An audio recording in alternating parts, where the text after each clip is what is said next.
Now, you brought up education. I want to touch on that because I looked into offering mediation services because as legal document preparation service, we have limitations. So we don't give legal advice. We don't go to court for people and represent them in court in that fashion. We're just here to fill out the paperwork properly, correctly, and give that professional service. And sometimes, even though people have come to us and they think they have all their agreements, something happens and they have trouble coming to agreements, usually about money or something like that, and we didn't offer mediation services.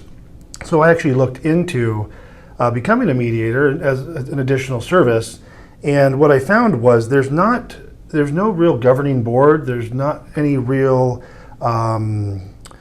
way of getting certified. I mean, I could call myself a mediator today with zero training. And a lot of people do that. Yeah. There are lots of trainings available. They're very cursory. They just kind of scratch the surface, and it's more of a, okay, now you kind of have an idea of what it's like. Good luck. They kind of throw you out there. My educational background was much more intense. It involved cultural differences, differences within different family backgrounds. I mean, it came from every angle that you can think of.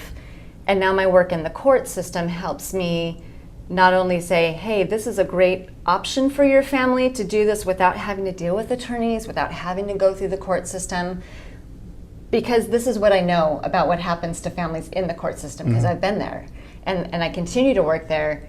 But my goal is to steer people away from that, because it's just not a happy ending 99% of the time. And so education is important. If someone's looking for a mediator, you have to really be careful and find out what their background is and make sure it's going to be a suitable. Well, like you said, anybody can say, hey, I took a 2-week course in mediation and now I'm a mediator, and that's not, and the attorney mediators, a lot of times that's what they do and say, now I offer mediation services.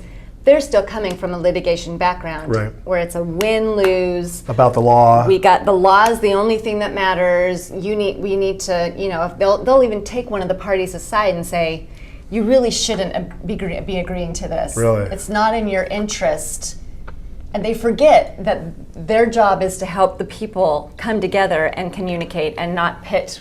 It's just this automatic thing with them. That's how their brain works. It's how their brain works. That's how they were trained in law school, and that's what happens. So. Okay.